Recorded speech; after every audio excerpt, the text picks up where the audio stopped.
Hello there, this is Anthony Barocas. Wait, I have a title for that. There we go. My name is Anthony Barocas, the StreamTEK Gearhead, here live in Fairbanks, Alaska to answer John's question. And hey, John, if you're still there, let me have you stick around so see if I can bring you online directly as part of a chat because this show is being produced completely in the cloud through Restream. To answer the question, yes, it is about 8 o'clock in the morning, or exactly 8:02 in the morning here in Fairbanks, Alaska, and I am praying the sun comes out. There is a nice stiff breeze from overnight. Rains came through. The ground is wet, and I was hoping it wasn't going to rain because if it rained, I just would not have gone live. But the rain cloud passed through a half hour ago, and this is what it is like to be live. I'm going to pull my hood down because it keeps rubbing against my head as I turn my head. So yeah, we are here live using the built-in camera, using a Surface tablet, and hey, we're going to go with what we have. Who do we have here today? We have, let's see, J Films is live from Atlantic City. Cayman Rose is in St. Mary's, Georgia. Smart Scene is from KSA, Jediah. Wow, okay. Exactly where I'm at in Fairbanks. Yes, right along the Chena River. I would pick it up, but I actually don't want to disturb anything right now. I've got a bag on the bottom of my little monopod. So if you see it swaying in the wind, that's literally the cold breeze that's blowing through here. So here to talk about remote streaming, here to talk about anything we got. And it is 12:03 p.m. in Tampa. Boy, I would rather be in Tampa today. Actually, no. I have to say this trip, normally the mosquitoes are quite nasty, and I haven't seen a single mosquito yet, probably because it's just that side of too cold. And you can probably hear, I hope the wind doesn't affect the microphones and the tablet too much. I don't have a windscreen. They don't make a windscreen for the built-in microphones on tablets. Who would think to use those as production tools? But you can see everything swaying and blowing in the wind here. I am literally outside in the elements, praying that another rain cloud doesn't blow through and hoping that the sun does break through. These clouds, oh, this tree right here with the white, it's a birch tree, and you can't see it, but it's actually starting to go yellow. I bet by the end of this week, this is going to be bright yellow, and by the middle of next week, there will be no leaves. Fall here in Fairbanks and northern Alaska is about 1 week. And the leaves start to turn, they turn, and then they're gone. And so that is how fast fall is here in Alaska. I gotta tilt this up a little so you can see the tree a little bit more. So thank you all for being here. I tried to design some cool things in here. Let's go to my, is it captions? No, go to design. And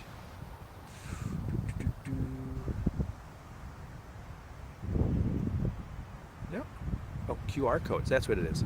One thing that people asked last week is, how can I support you? Let me get rid of that chat thing.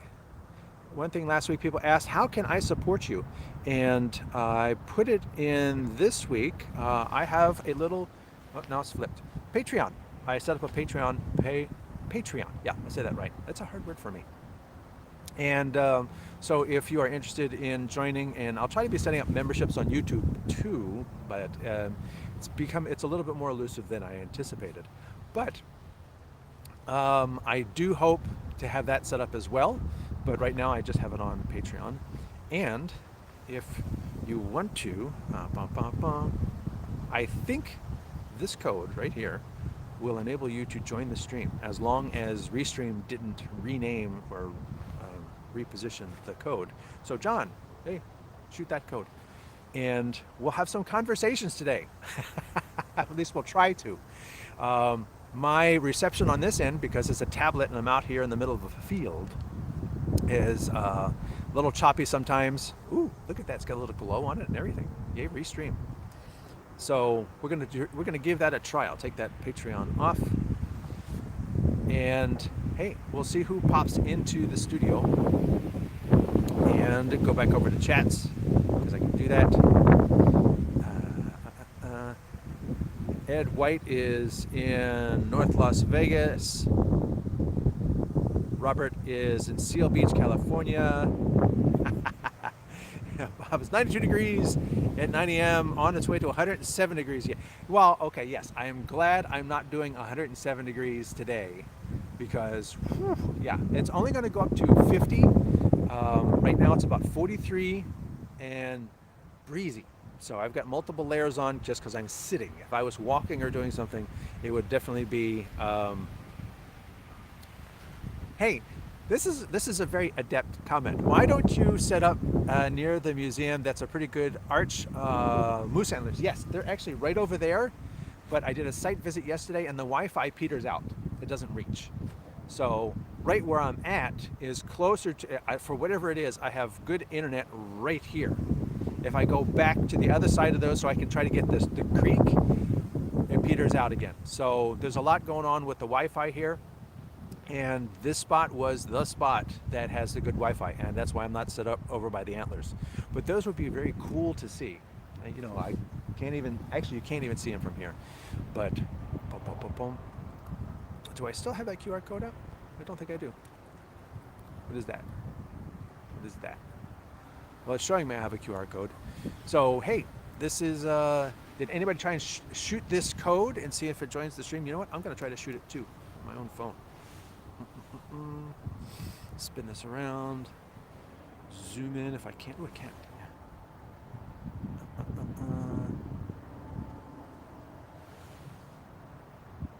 And if it's not working, then what I will try to do is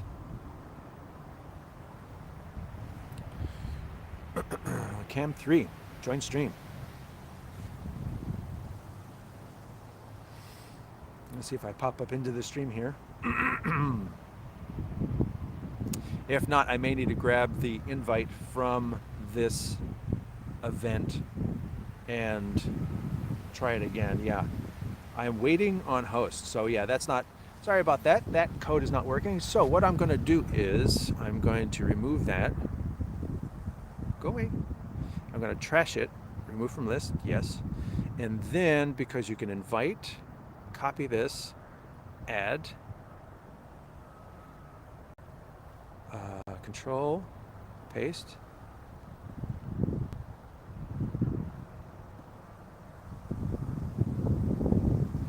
All right, and then get rid of the keyboard, create. And then this is going to be a sillier looking thing because I can't get new artwork.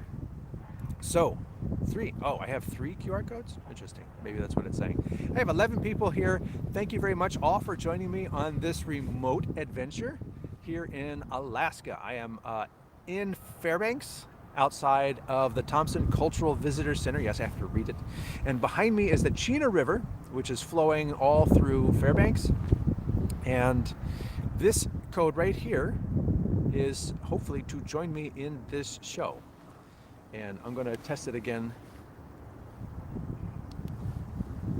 with the, should just show up in, yeah, I'm outside. People are talking by. Give me that. Got it.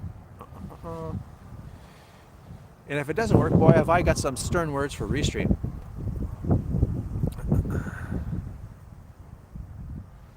John says, hello there to you too. Boy, I was really hoping that sun would break through. The clouds are moving, but it just seems they always seem to be stuck behind the clouds. Yes, he says, darn it. Yes, that would have been really cool. Actually, I was also going to be over by the, there's a cabin here, a historic cabin right out front, but there's actually power where I'm at. I'm plugged into a light pole, and that's providing extra power for the tablet because, you know, these mobile devices, if you run on battery power, sometimes they can run a little slower. Okay, this QR code works. I just tested it. So I am able to, I'm going to leave. Okay. Actually, that would be kind of cool. Hey, there's John. Let's see if we can do this. Whoops. Don't hit it twice because it's slow. Mr. John. Hey, what's going on, man? Good to see you. I haven't It's seen good you to see. I haven't seen you on your live streams. Yeah, my stream, well, got moved to the John and Canute channel since I stepped away from Bird Dog at the beginning of the year. So doing similar things to you, but still living the dream. Well, I actually moved down to Middle Tennessee, so that's where I'm checking in right now. Cool, cool. Good to see Yeah. you, man. Yeah. How are And things up of in course, you Fairbanks? still What are have. you doing up there? We're all I am. confused. Why are you up there? I'm taking a week off. Oh yeah, by This is streaming in Alaska. yes, exactly, exactly. But I have a weekly show and I have a YouTube channel to build, so you push on. Right on. Right And on. my sister lives up here, and my dad used to live up here, so we're going to go up and visit his cabin. We're gonna do some Oh, fishing. Actually, we nice. did some fishing yesterday. Got some of my dad's friends. We're going to go visit around and basically just hanging out and avoiding the 104-degree temperatures in Texas. So, Right on. Yeah, that's fun. I'm the typical Alaska visitor. I love it up there, but I've only been there twice on a cruise, so it's kind of not it's not the real deal. I know the locals probably would frown at that, but my wife and I would go up there every month if we could. We love it. no, actually, my dad having lived up here in a bush cabin, what they call a dry cabin, for over 15 years, where there's no Yeah. running water, no bathroom. You want your electricity, you start your generator type of thing. Um, and going through the winters up here with minus 30, minus 40-degree temperatures, and that's the life you live. It is tough, but I will say that tourism is a big part of living up here in Alaska, and I've actually seen shirts in some of the places that says, "Thanks for coming, now go home." Yep. I understand that. Totally know that I'm a visitor and probably unwelcome in some regard, but yeah, we do love it But up there. very welcome in other regards. Yes, exactly. Yeah, if it keeps the town alive, which was very much so the theme of the cruise, is like, the reason why we have this here is because of tourism. So that's pretty common story I hear. And then, there's another thing too. I'm a ham radio op, and there are Oh, nice. numerous national parks up here in Alaska. There's Yeah. Denali, there's the Wrangles, and there's dozens and dozens and dozens of parks. But it just so happens that just a little bit further than where my dad's cabin is, there is a tiny little cabin that's on the list of parks that has never actually been put on the air. So I have brought my Really? radio gear, and we're going to drive up there, and I'm going to see if I can put that on the air and make some contacts from basically the middle of nowhere, Alaska. That's cool. Wowzers. That's that is not something that would have been in my wheelhouse, or I would have pegged you for either. So well done. You're doing more ministry work in terms of streaming for Yeah, your well, church. that's how I make my money. Doing some work with the congregation down here, and technically it's a congregation, but it's actually an online ministry group, I guess we'll say, where we're just creating content for other people to be able to use, and it's being posted on YouTube and a bunch of other places. And so they wanted to kind of up the quality game that they were delivering, but also Right. talk about like workflow and integration. So that's primarily what I'm up to these days. And yeah, working with they're in Middle Tennessee and Brentwood, Tennessee, just south of Nashville. And we moved down here in July, and so it has been quite the.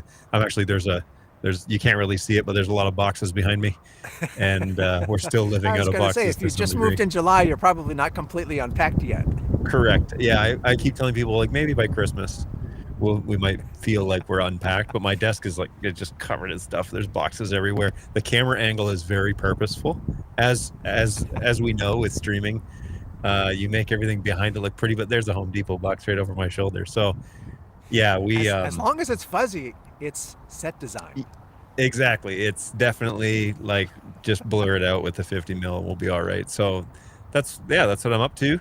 And the next thing, actually, one of the reasons why I'm very interested in what you're up to here is because we are hoping to do more on the road stuff. And so being able to be in a remote location, like having our primary teaching minister remotely preach wherever he wants to in the country, essentially, Alaska's a great idea. But be able to connect him up with our main production house and how to do that. Like, of course, I know Bird Dog Cloud and a bunch of other options out there, but I'm always curious to know since it looks like you're standing almost in a park in Fairbanks, Alaska, and quality's really good. Probably not so much on my end coming back from, I'm over Starlink right now, so it's probably a little weak, but yeah, things look really good over to YouTube. So I'd be curious to know a little bit more about what it is you're up to, how you're accomplishing this. Well, I actually did shoot some behind the scenes, and I'll post those to the YouTube channel afterwards. But this is a Surface, and I discovered the Surface in research during COVID. We were looking to build a suitcase we could send out to people, Yeah. and we needed something that had a high quality camera. We were looking for the simplest solution. And technically you can build the whole thing into a Surface because it has a fantastic 1080p camera. That's what this is. Built Nice. in. It's not a crappy 720p camera like you would get in a $3,000 gaming laptop. This is actually, ironically enough, this is the cheapest Surface you can get. This is the 10-inch Surface Go. Oh, wow. So, and this is the only piece of equipment I brought with me other than the monopod. You know, it was like, well, I could bring another camera, I could bring a separate mic, I could bring da da da da da. I said, no, Yep. I'm just coming on vacation. If it works, it works. If it doesn't work, I'm going to bring this anyway, just so that I can log in and take care of emails and stuff like that if I need to. Right. And it is, you know, it's basically like an iPad, but it runs full Windows. So I'm able to do full Windows things that I can't do with an iPad. And I've got this set up on my monopod that I talked about on the channel, and I've got my book bag standing on the monopod so that it doesn't blow over. And the Wi-Fi is actually working really well. So I'm probably a good 100 or so feet from the, oh, actually, you know what? I can do this. I'm going to rejoin if I can. Oh, yeah. As the phone tries to fall out of my hands because I've got mittens on. And I found out in August. Well, I realized coming up here to visit my dad enough times. Let's see, can I do? There it goes. No. Weird interface. Go around. I'm going to try to rejoin, but I need to shoot my own QR code. Show options. Join. We got people walking behind me. Thankfully, there's no homeless people out here today because there are homeless people in Fairbanks. Oh, yeah. Everywhere these days. Sleeping out overnight in the rain would not be great. So thankfully, let's see, how do I do this? I am logged in, and what I want to do is I want to, turn my camera around so that settings, video. Oh, can you guys hear the train? Sure can. Facing back. There we go. All right. So you didn't take it, like you don't have any extra microphone, you don't have any camera, anything like that. You just brought your iPad or the Surface and just onboard camera, onboard microphone, and then you're doing this Wi-Fi to a building? Yep. Let's see if I can get rid of Wow, this. that's wild. All right. Oh, yeah. This Wow. is the setup. That's a pretty, like, so I've always been of the persuasion that, like, I don't rely on Wi-Fi, right? So I'm always a hardline guy. So to do something that would be at that distance over that Wi-Fi and to provide that level of fairly high quality is pretty impressive. Yeah, that's why when we built the kits, and let me close that. And when I now built it's those just- kits for the StreamTEK, for the studio that was needing the remotes, Yep. we had them in a little briefcase, and we had them with cellular, so that all they had to do was plug it in, turn the power on the suitcase, and then everything would power up. It would connect via cellular. I could remote into it, type in the password for the tablet, set everything up. We even found a light that would go on top that I could remotely nice. control. So hey, hit me up and I can get you some of the details on that. So Yeah. it's a nice way to build a kit so that someone else can remotely go in and tweak things if necessary. But generally, they weren't really necessary. Yeah, we want to get to a place, obviously, where like I don't necessarily need to fly out to wherever it is that the minister's going to be, but as people go, people specialize in things, and so typically you don't want a jack of all trades also being the guy that's doing your primary teaching, and so there's like a balance between value and ease of use, and can you set it up on your own. We're pretty used to running like a full camera crew now with people running like camera ops and everything, so now we're dancing between the quality version, like what people are used to seeing versus what we can deliver remotely, and will people understand that it's remote and that it's not going to be quite as visually engaging if you're only running a single camera and all that stuff. So it's the whole production question of like, how far do we go, and can this be economical enough to where the quality is still highly deliverable, but we got to be able to connect basically anywhere.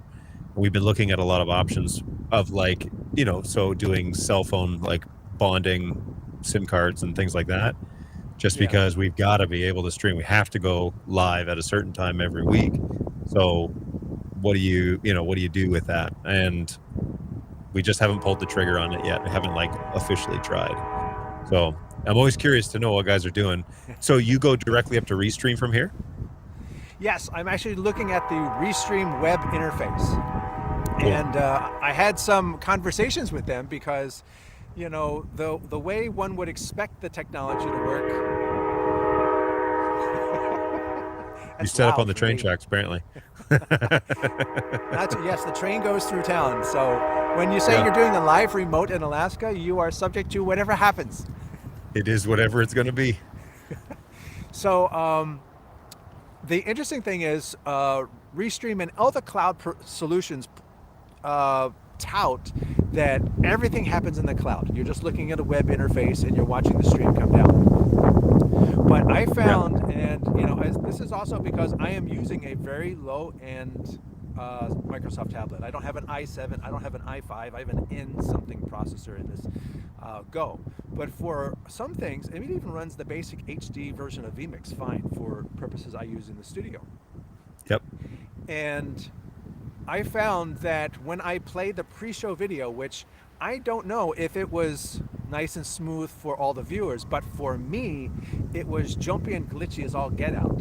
And my processor load doubles when the video is playing. And I wrote them and I says, well, this doesn't make any sense, because if it's playing in the cloud, my processor load shouldn't change, because I'm always viewing the viewer window, I'm always viewing the interface, and what plays on the viewer window is inconsequential to the fact that the viewer window is playing there. So why is it when I play the video, the processor load doubles, but when the video is done, the processor load drops in half? Yep. Now again, those are just percentages based on the fact I have a very low-end processor. If I had an i7, it would probably go up 10% or something like that.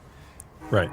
And they were like, no, it all happens in the cloud. I'm like, it doesn't make sense. But yeah, that doesn't work out. Something's being processed on your CPU level, but exactly. So, but yes, I'm looking at the web interface, and if I had a button, or if I remember to pack my mouse, I would be able to like do this scrolling and everything.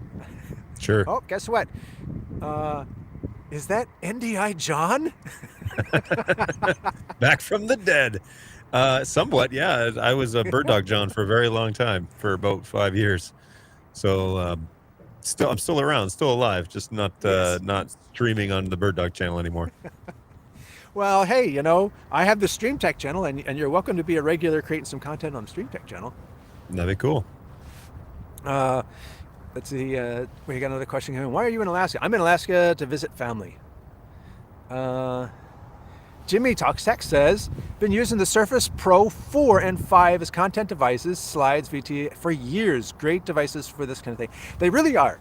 And I have to say, the touch screen makes it easy so that you don't have to have this big keyboard attached. So when I actually run my show in the studio, I come into a virtual environment. I come into the virtual studio in Restream for the comments. And I run that whole thing on a Surface in the studio as well, but I have a mouse to scroll through the comments and make it easy, so I'm not reaching up to the screen like this. What's the price point on those devices? The Surfaces, I think, depending upon the model you get, like the Go is Sure. around $699. I purchased mine used because they're always floating around used, and Yeah. there's, unless the screen is cracked, a used Go is as good as a new Go. Um, there is two models. There's one with a better processor than this, but this is what was available locally. And the Surface Pros, I have a Surface Pro 5, I think, with an i7 in it, running in the studio. Definitely recommended, over this. This is just lightweight for me. But Sure. definitely, Pro 7s are good. Now they're moving the Surface to the Snapdragon chip. Hmm. So I don't know how well that worked. We actually tried when we were building the studio in a suitcase. We tried the Surface Pro X, which was the first ARM processor from Windows, but in Right. Windows 10, it wasn't fully ironed out, and things like vMix would not even install because they did not recognize it as a 64-bit processor. So the Wow. emulation wasn't there yet. Right. Right. And now I hear Windows 11 really irons a lot of that out, and the new Snapdragon chip, which is coming out in a lot of Windows machines, is providing Apple M level capabilities and battery length and cool running Oh to wow. Windows. Yeah. So still have to worry about compatibilities because not Right. everything. Resolve, you can find a native version of Resolve for ARM on Windows, but not everything. Leo Blakely says, show the audience your setup. I did just do a walk around. You can drag that thing back a little bit, and I will go back and post the behind the scenes in the YouTube channel. Please share some ideas. We use two mobile carriers, T-Mobile, AT&T, and whichever is stronger, we use that one. We do lots of baseball field where there's no signal in some places. Mhm. Yes, and I have T-Mobile. T-Mobile in Fairbanks is a non-starter. It is slow to load anything, and my sister has AT&T. She shared her hotspot on her phone, and it was like I was connected to broadband. I was like, oh my god. Oh wow. So yes, it can vary widely, but someone could easily take. There are versions of the Surface that have internal SIM capability, and then you add a USB SIM. You can bond both of those with Speedify, and then it'll leverage on whatever's working best. So then it becomes that you don't have to worry about it. You don't have to do multiple tests. Speedify is going to take care of all that for you. So if AT&T is giving you the solid signal, it's just going to push everything through AT&T. So Yeah, there was there's a device that I ran across during this process. Of course, I'm blanking on the name, but basically you could do just that, and it would act as your own router, like your WAN router, and it would take your SIM cards. It also had like a 2.5 gig Ethernet port on it, and it had something else built into it. But basically, it just took the best signal of whatever you gave it and combined that together to create, a hub. And that was really where we were leaning with this new remote build, mostly because there's a good chance this guy's going to end up in the mountains of Colorado, and he's going to want to teach from up there. And so it's like, well, I have no idea what coverage is up there, but if we had a Verizon card, an AT&T card, and it had a USB so that you could put like one of those like jump packs on, or jet packs. And then if you had Ethernet, because everywhere we go, he knows people around there, like, oh, we have internet. But as a tech guy, you don't really want to trust that, because you don't know what they mean by, like, do they have dial-up internet, or do they have something from the turn of the century. So that's really the thing that I don't want there ever to be a question about connectivity, which is why I like Restream so much. I've used StreamYard for ages, but I like those sorts of platforms where you basically send it 3 megs. You need a solid 3 meg up to do 1080p 30, and that's usually good enough to get it out to YouTube, but Restream will handle it from there. We used Resi at the church that I have, so guys like Jeremy Klusterman and those guys at Resi who kind of like help us out with that. But Resi is a resilient code, and that's all well and good, except when you're trying to operate live. You can't really have the 2-minute delay on the resilient code when you're trying to. And now over to you, and you're going to Fairbanks, Alaska. It's got to be instant, which is where Restream and StreamYard and these platforms really tend to shine. Is you can bring them in. I know that there's going to be people that say, "Well, vMix Caller is the option," and vMix just integrated Zoom, and so there's also that idea. But again, it's like it's just got to work, and it's pretty much got to be rock solid when we deploy it. And these platforms, StreamYard, Restream, these guys are the ones that if I can connect, you can send me a QR code and I can connect from Middle Tennessee over Starlink, and it works. And that's the sort of redundancy that I think is required before you want to step out and try something like live streaming from Fairbanks. Absolutely. And, StreamYard and Restream are the big names. There's actually several other names in there. EVMux is one of them. And Riverside kind of does it, but they also do cloud recording, which is, or they also do recording on the sending end, which StreamYard did actually add as well. And that's actually really handy in case that the live feed was there, but it was a little glitchy because it was still a little rough, but it was actually recorded in the computer that they were connected to and then uploaded, so that after the fact, when you want to upload a video or take snippets of that ministry, you can have a clean video that you can grab those snippets from. So there's value to those services as well that Restream does not have. Gotcha. And then Restream also has the capability, depending upon the plan, that you can actually push into Restream, but then have an RTMP pull into whatever local production you're doing. So you can have vMix, OBS, or whatever, and pull that feed down. So you can just have him in there, but then of course you have to build the return feed and all that as well. But right. A vMix call does have a value. I do find sometimes, though, it's not as graceful as these cloud solutions in handling stepping up and stepping down. Yep. It tends to be a little clunky, and that could just be because of the WebRTC design and its age. Yeah, I don't know how much. I don't know. Genuinely, don't know how much time and effort has gone in behind upping that vMix caller, because they came out with the Zoom integration just in vMix 27, I think, and just earlier this year, and that seems to be a whole lot more robust. And so I think maybe they looked at other stream platforms and thought, well, everybody has these paid Zoom accounts from the COVID hangover, and why not we just utilize Zoom? And they flat out, let's say in the initial video, you have to cover the Zoom feature, but then they went into it, and it is pretty amazing. I know guys like Tom St. Clair and guys that have done Streaming Idiots for years. I had kind of test run back in the Bird Dog days, and I just wasn't impressed with it, and like you said, I think it has its limitations, and I don't know what they've done with it since then. Yeah, vMix Call has the advantage in that you can pre-assign each person into a particular source, and then you can pre-build all those sources. You can pre-build your show and do everything. Whereas the Zoom integration is kind of like, once that Zoom thing is happening, then you can assign all your sources and everything.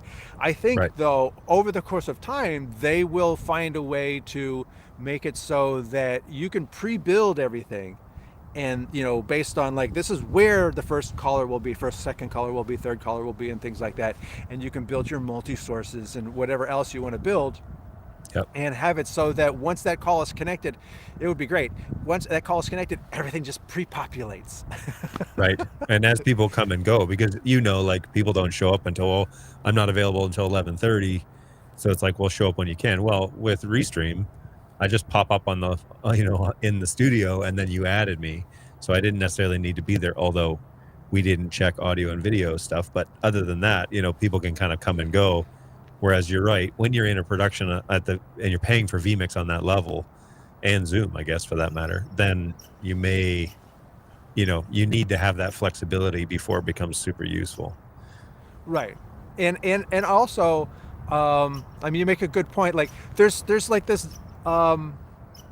threshold. If you're producing in the cloud, then you kind of want to have a green room. You want to be able to like vet everybody's camera, tell them, can Right. you turn off that light in the background, stuff like that. If you're using it just as a source, then you're passing through Restream, grabbing the RTMP, and then using it somewhere else. And it's going to be different for everybody who has these different needs, I think, Yep. because not everybody's remote production is the same. Like my remote production here is basically just me and a bunch of people walking behind me. Yeah. That just proves It's that not it's green live, screen, people. It's the real deal. It's the real deal, live in Alaska. So, hey, man, I appreciate you being here. I don't want to keep you too long, but Pleasure. Thanks for bringing me on. and it was fun to talk a little bit of remote work, and we can continue the dialogue and see how you might be able to solve it. I'm Yeah, I'm let's set curious up a what time. solution you end up on. We'll chat another time, maybe when you're not on vacation in Fairbanks. But yeah, look me up, man. All right, thank you, sir. Take it easy. All right, bye bye. Bye, guys. All right, well, thank you again to John, Bird Dog John, NDI John. Thank you for joining me. And I'm going to throw this back up there again. So I am here live in Alaska. It's not really a call-in show. It's sort of like I'm on a trip and I have this regular show. And I figured, hey, I would open it up to people who are around the world who tune in and do follow the StreamTEK channel. And hey, this right here says you can actually be like John and be on the show if you want to be. If you don't want to be, that's fine too. I also created a Patreon up there, and if did I get this? Nope, I get it wrong again. It's flipped correctly in the studio. Oh wait, can I flip my camera? Probably. Video. There.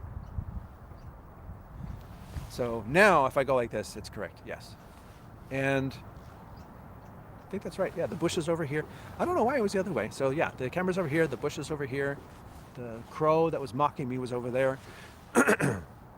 And I want to thank every one of my regular viewers. And hey, if you are interested, even more so than joining Patreon, is if you find a video that you find useful and share that on your social media, and or share it in a group where it applies.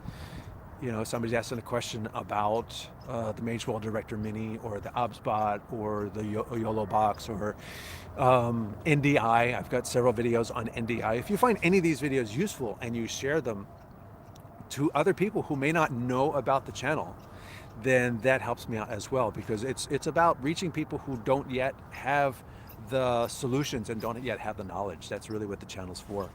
And if you're interested in joining me, now it's over here. You can point your phone at this or point whatever device you want, and it'll pop up with a URL that you could type into a web browser, and you can join me on the show. You'll show up in a little sidebar right over here on my screen, and I will pop you into the show. But as always, I do appreciate knowing where is everyone watching from today, if you're watching the show, and if you have any streaming questions, you can throw them into the comments. I am here live in Fairbanks, Alaska, where I had hoped the sun would come out, but the clouds have been remarkably persistent, as you can see. If I put my head up here, I can darken the screen and then you can see the clouds. It is about 45 degrees Fahrenheit with a cool breeze that thankfully has died down, because that's why I'm wearing multiple layers. My body is used to 100 degrees in Texas, and I flew up here and it's half that. So I am, what streaming questions do you, did that go away by itself? I wonder. I don't think it did. One thing Restream does not have the ability to take those comments in the lower thirds out on their own. But feel free to throw them into the chat, the comments, because I am live to Twitch, to Twitch, LinkedIn, Facebook, and YouTube. X is no longer part of the distribution plan, and I'm not on Instagram today because that usually requires a second device. And as somebody who's really driving down this pathway, really, okay, I'm gonna have to scoot in a little bit because there's a truck coming driving down the pathway.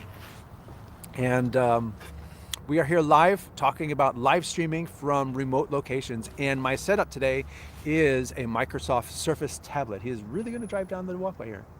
And we are here. Oh, thankfully. Oh, is he going to stop? Probably.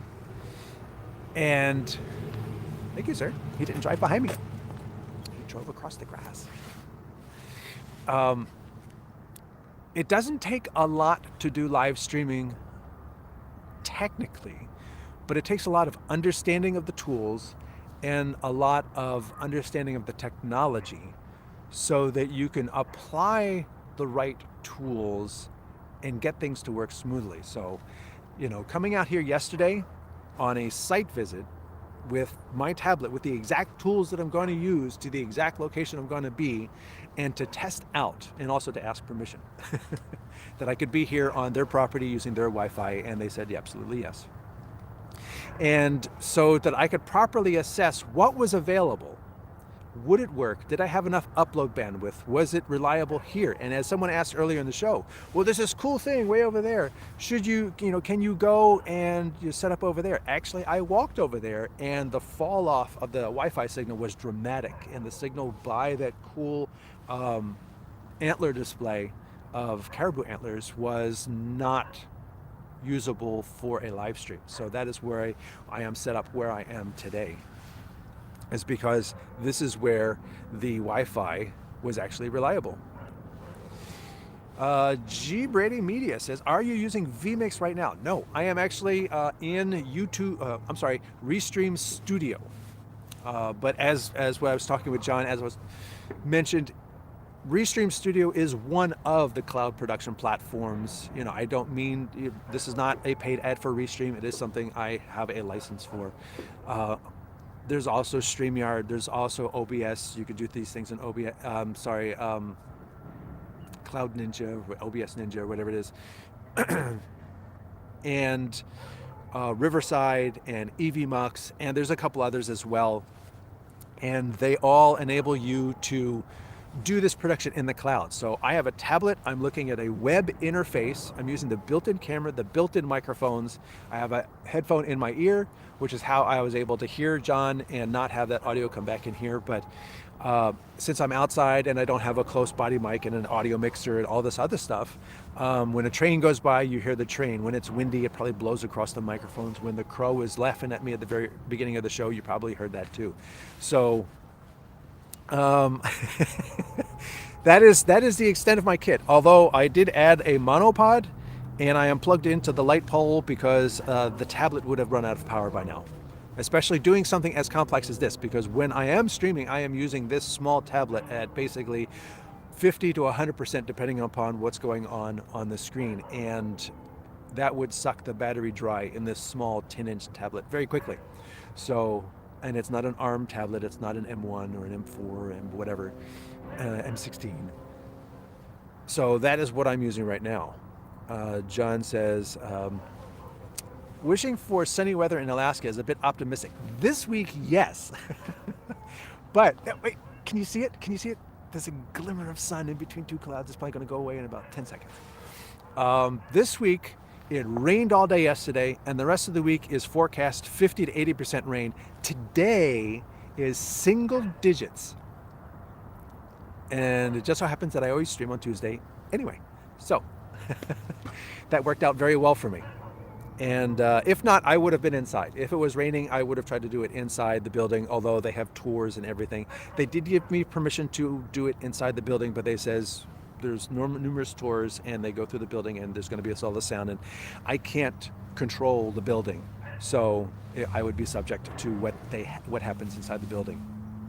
But yeah, I am out here, and since it's actually not as windy, I am going to pick up this whole thing. And back there you can see the Chena River. Oh, actually, if I grab the extension cord.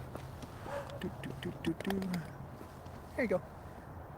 There's the Chena River. And uh-oh.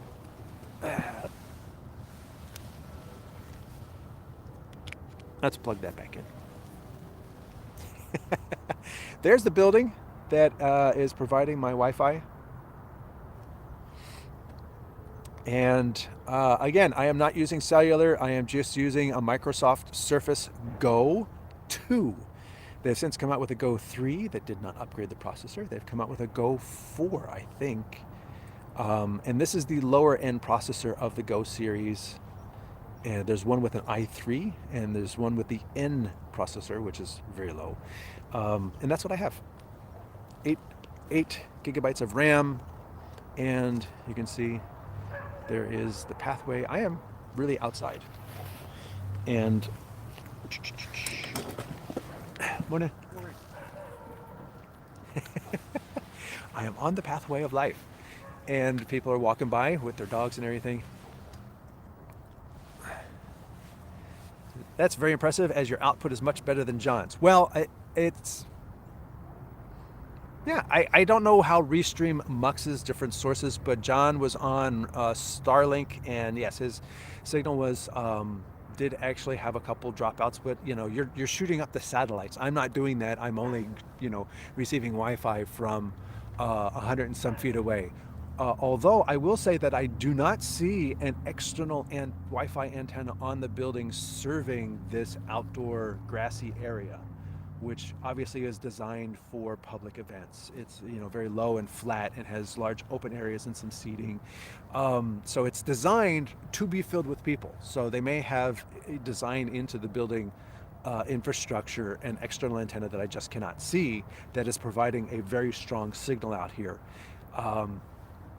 And I'm just taking advantage of it. So thank you to the Thompson Cultural Visitor Center in Fairbanks for allowing me to be on your space and using your Wi-Fi here in Fairbanks, Alaska. And that brings us to the close of today's show. I'm going to wrap it up a little early because it's still cold. I haven't had breakfast.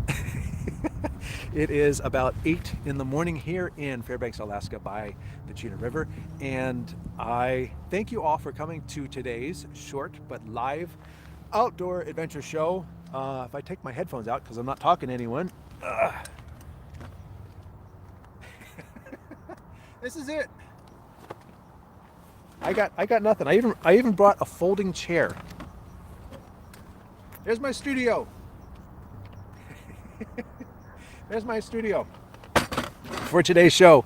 And but I thought this would be an interesting challenge for me. It's always important, if you are in streaming, to try different things, push yourself, give yourself a challenge to solve. I'm doing my show in the studio every week, and I have a topic, but the production challenge is kind of regular. But hey, if I'm going to go to Alaska and I can only bring my tablet, and I varied with that too. I says, well, I can bring an external webcam so I can put that further back and control it on the tablet, and then I can bring a microphone, and then I need a second stand, and then I need a audio, and then and then I just scraped all that off the table. I says, nope, not going to do any of that. I'm going to go with just the tablet, because it actually comes up to that goes back to an axiom that I came up with in college that has served me very well for many years. And it is, if you have the choice between the simple and the complex, choose the simple, because doing it well will be complex enough. And that has served me well for many years. Don't overcomplicate things, is how other people tend to put it. And there's always the KISS, keep it simple. So thank you all for coming here to today's show. It's a bit abbreviated because I'm cold and the sun has not come out like the weather forecast said it would. So I am going to say thank you all for coming. And my name is Anthony Brokus, the Chief Gearhead here at StreamTEK live in Fairbanks, Alaska for this week's show. Thank you all for coming, and I will see you next week.